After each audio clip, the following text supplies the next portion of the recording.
Well, good morning. According to ADP, everybody's got a job. So Woo, you may not woo, be woo, watching this woo. right now. Oh my goodness. That number. What was that? I have no clue. I have no clue. Well, I can just say the markets love. Yeah. Did you lose your hair this morning? Oh, wait. I'm sorry. I lost it in preparation. I actually got a head shave yesterday, and I'm thinking maybe I should have saved the money. No Things kidding. might get a little ugly. Oh, a little. Oh. Yeah, I know you've looked. I know you see. I couldn't not look. When I saw that number, I was just like, and we've ended the day past some resistance lines. Uh-huh. So I was like, man, the market, we can see a big swing on these MBS and on the bond, the 10-year, and boy, did we. Yes, we did. I mean, hopping right into the numbers. ADP 497 private sector job growth in June. That's like more than double what they expected, isn't it? Yeah, it was double what they expected. Yeah, in ADP, this report, they're just known for being super accurate. Like they've never revised their numbers down or anything like that. No. So I mean, the market, they know that this number is what it is and it's accurate. So they're going to respond lockstep. Wait, will they? Well, we know it's not accurate, but what happened? Was this what you were talking about? Woo! This was before the report, 3.93, and right now we broke the 4. Broke the 4. And here's the hard part about that. You see that it kind of looked like it was like, okay, we're going to trim back down, and it's right back. I think, don't hold me to this, but I think it's possible we go higher as the day goes on. I really think it's possible. There's just nothing that's holding it back right now. Well, that's what I don't get is we're concentrating on one number and one number only. Yeah. That is it. No one's looking at anything else economically in the numbers. Well, and you look at the thing that's funny is everybody's tied up. The Dow down 300 plus points this morning already, right? Yeah. On this number. Wouldn't private job sector growth typically be a good number for stocks? Yes, I thought it's a positive. But it's not, because what's the fear now? What do we all know that's gonna happen because of this number? Oh, let me see. Could that be a rate increase? Like a rate. I think everybody is expecting a rate increase. Last week, I think you said that it was possible to see 0.5%. I was like, no, we'll see a quarter. Guess what? Holy cow. I think you're right. We may see 0.5% at the end of the month.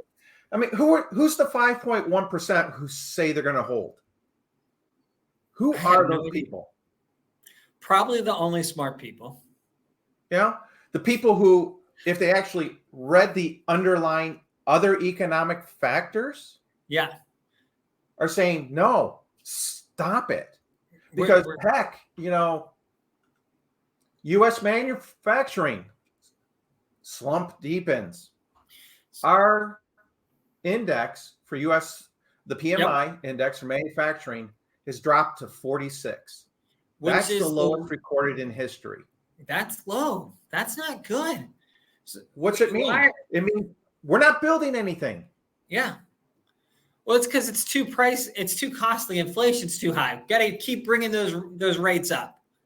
Yeah, because we've got to push it down further. We have to destroy manufacturing further. And I mean, it was interesting because you go into the ADP numbers here. Private sector. Let's see where we're growing. Manufacturing lost 42,000 jobs. Yeah. But construction's growing. So, that's a good number, right? Yeah.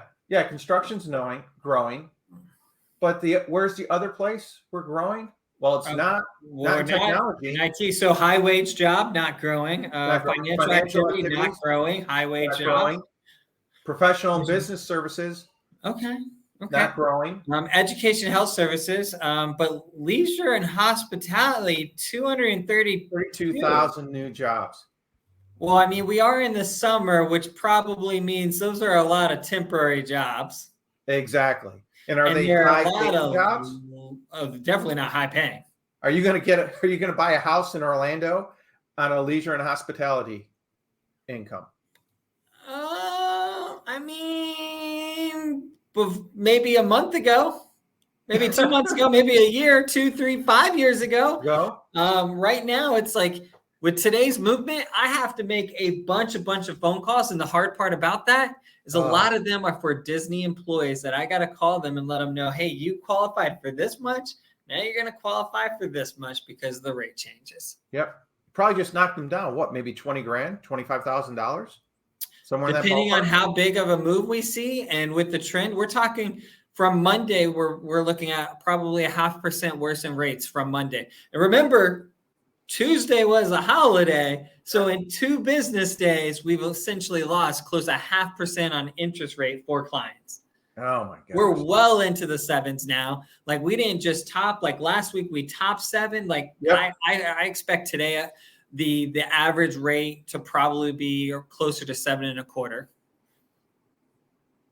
What did I tell you we'd be end of year? I think you were saying 7.5, somewhere around there. I think it was 8. 8. You said that much? No wonder why I stopped listening to you. I can't listen to this negativity. Yeah. I'm sorry. I like math and I can add. Well, and I mean, the fact that we added $853 billion to the deficit in the past month. In the past month. So nearly $1 trillion? Nearly $1 trillion. In 1 month? In 1 month. I mean, that would cause the treasury yields to drop, right? Yeah, you would think. Right. Yeah. That's sarcasm, people. We're good. We're good. We're good. Everything's great. We were looking at an article in Zero Hedge.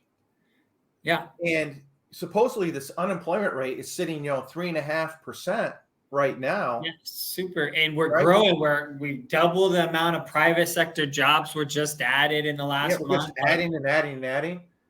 Unemployment numbers are like, new file claim numbers, continuing unemployment claims dropped last week. It was a small drop, but dropped, right? But what is this? 105 million working age Americans don't have a job right now. What does that mean? Like, why would the government have such a wildly different number? Because you can't count people who aren't looking. What this guy's reporting. Well, my curiosity, I'm just spitballing here. I'm trying to think, how does the government know if somebody's looking? They may be getting unemployment. So they're getting unemployment, and unemployment requires them to file that they applied for jobs, right? So they have to be looking. But if you, let's say, aren't getting unemployment, are you reporting to the government that you're looking for a job still? No, because you don't have to. There's nobody to report to, right?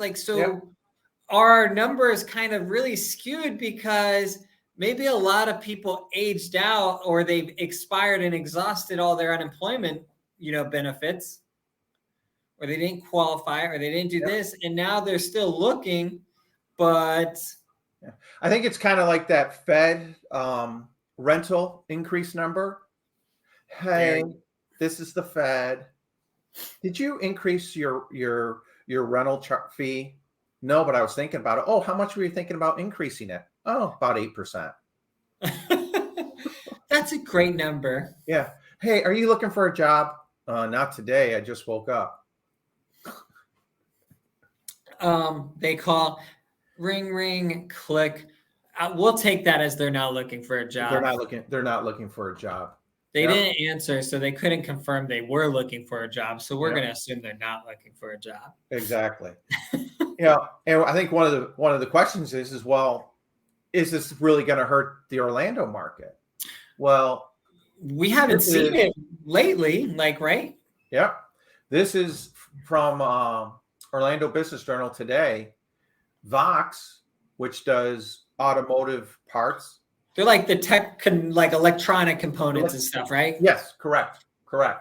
Their headquarters is in Lake Nona. Oh, okay.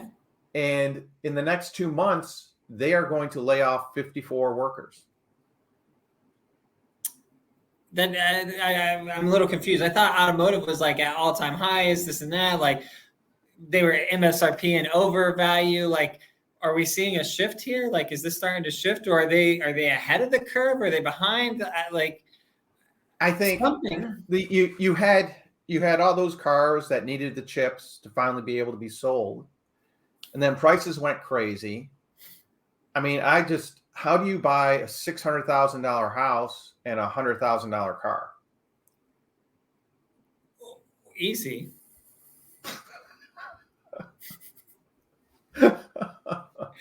You just got to qualify for the house.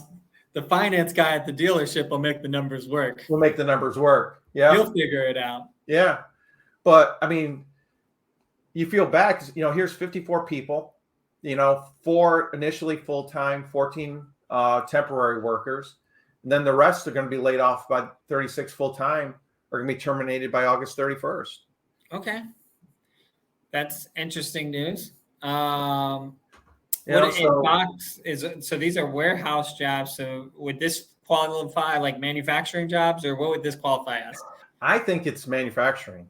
And probably. So because it kind of assembly, that kind of stuff. Yeah. So that's kind of that sector that we're seeing getting hit right now, which is a little concerning, right? Because manufacturing, like you see construction jobs up, but if manufacturing is down, like that could eventually have a roll into the construction side of things. Mm-hmm. Like we're starting to get to a point where the dominoes are falling, but it's almost like, I'm just going to say it. I feel like the Fed, like I almost am like, they went on vacation to Bermuda or something, because their approach is, if we can't see it, it's not happening. Right? That they have got their blinders on, and the only number they can see is that employment number. Here's the one good thing. My house is burning down. Everything's going crazy. But you know what? The hose works. I love it. The hose works. So everything else is burning down around me, but guess what? The hose works. They're in that horse race. I can try and put out my fire with the hose. Yep, I like it. You know what? They've got a bucket. They're probably so smart that they're filling a bucket up with the hose water, then throwing that on. Yeah, I got you. That makes sense. Yeah. Excuse me. I know these guys are way smarter than me. Like I'm not playing. I wonder sometimes, Joe. But it's kind of weird, because it does feel like when you look at what's going on in the world and everything else, you see like Britain Prime Minister talking about inflation. They thought they were going to get their inflation numbers cut in half, and it's stagnant at like 7.7 or something. It's almost like all these countries and world powers are in a horse race right now. We're all dealing with similar crap, and they all have their blinders on. So they're only looking at one number, inflation, and they're not thinking about anything else and what it's going to do in entirety. Yep. I mean, we didn't even hit yet today on what I initially was going to lead on till the employment numbers came out. You ready for this one? This is our commercial mortgage-backed security delinquency rate. Well, I mean, how long have we been talking about this? A while. We know it's going to start jumping. We're up to 4.5% right now. Okay, that's not bad. During the Great Recession, the housing never hit above 4%. This is worse than what the houses did. Yeah. Right now. But, they were at like 10.5% back during the Great Recession. Yeah, and it was so good, wasn't it? It was fantastic. And what's everybody doing? They're defaulting. Well, what else do they do in commercial? That's it. I mean, you've got people who don't want to go back to offices. Yeah. You've got your adjustable rate mortgage nightmare, because commercial adjusts generally, was it 6 months to every year it can adjust? almost all commercial backed is typically adjustable rate usually. And you're talking with what the Fed has done and with everything's done, these rates have skyrocketed. I mean, how many people have seen their credit cards go from a 14% interest rate to a 29, 30% interest rate? Yeah. Overnight, within the last 6 months. Exactly. And then, there's that little story over here. U.S. national debt spiked by 851 billion. I'm sorry, I was off 2 billion. Slacker. So you're just sitting here and you're thinking,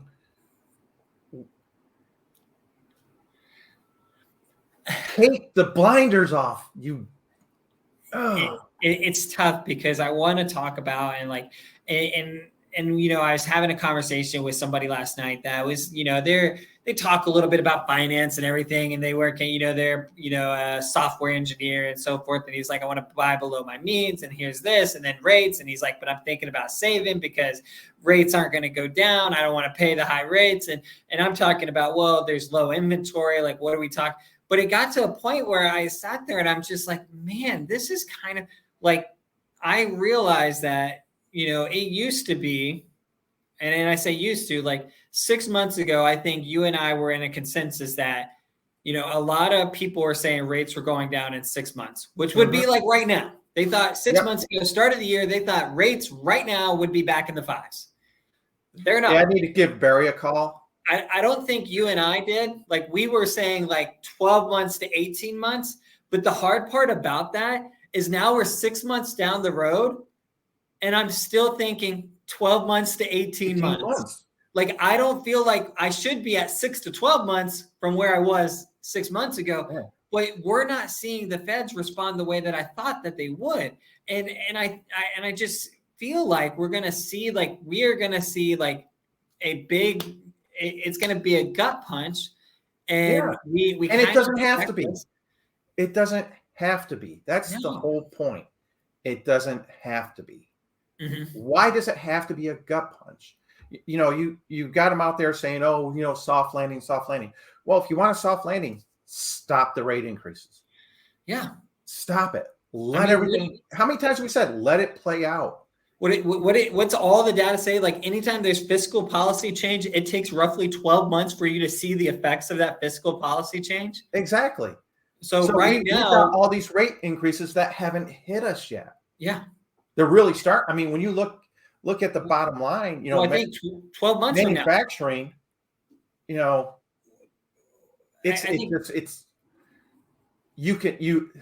I'm sorry, but you feel it. You know it. We've been alive long enough.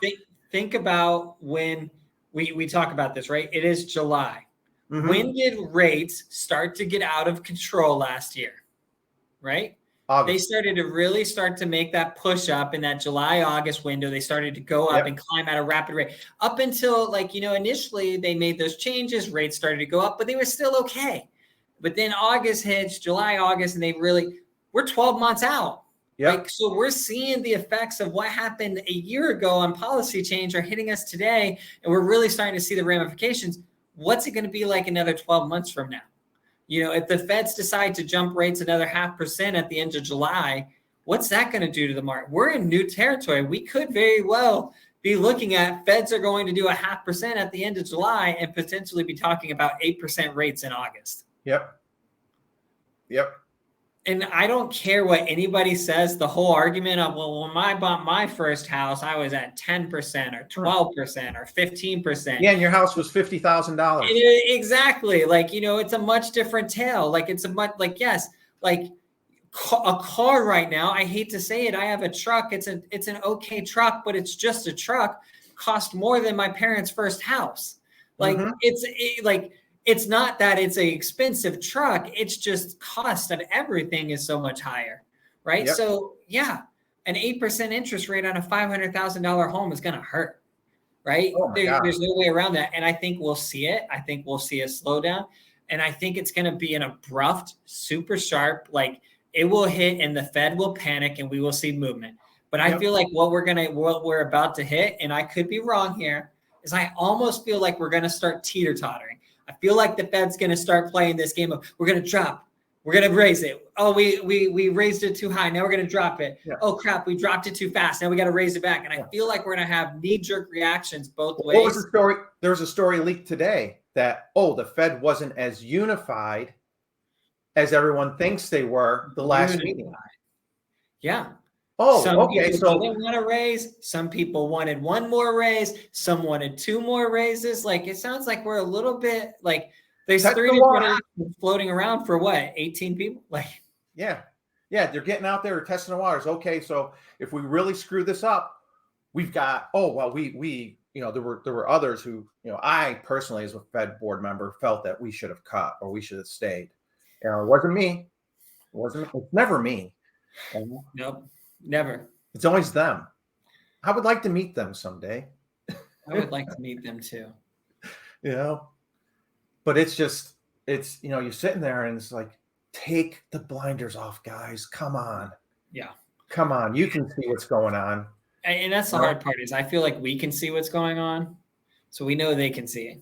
Yeah. And I get that maybe they're looking at data that's pointing, maybe they see something, but I think the hard part that everybody has to understand is that the data that's being reported and shared and everything, like it's not a complete story. Like they can't just look at what's on the piece of paper. They got to look around them. Yeah. And I think they're so textbook right now that they're only looking at the piece of paper. It's that entire, if you can't do, you teach philosophy, right? Like they're in the teaching mode. They're in textbook, academia world of this is what we should do based off what we're reading, right? And you got to kind of step back and go, okay, what's really going on? What can we see that's not being put on this piece of paper or the stacks of paper? And there's a lot of it. There's a lot of stuff going on that they are not looking at all. And it's frustrating. So, all right, well, let me open this up. Oh, we'll hit some numbers now. Yeah. One second. Orlando market. And it crashed. We don't even want to talk about numbers anymore. No, it didn't crash. I just had to reopen it. I'm just joking. So, well, we had our end of month last month. Okay. And as you expect, we're going to have more closings. 617. That number is down actually about 20% from last year. Oh, wow.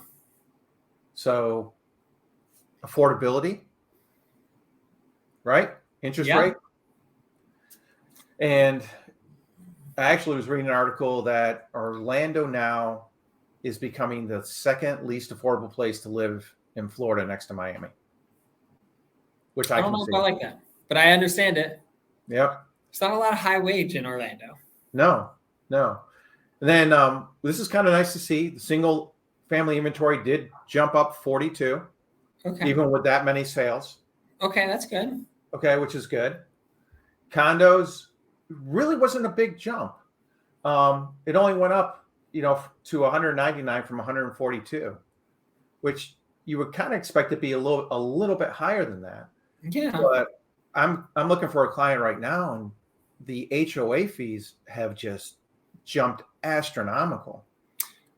We're looking at one for $275, and the HOA fees $570 a month. Ooh. Yeah. And we didn't even look at the one next door because it was a 3-bedroom, 3-bath, $710 a month for the HOA. Wow. Well, you think about it, it's like everything that's going on with the condos and what we saw in the unfortunate tragedy in Miami, right? Yep. Did you ever see or did you hear about what actually caused that collapse? No, I did not. No. They determined that it was a leak from the pool. The pool was leaking underneath the foundation.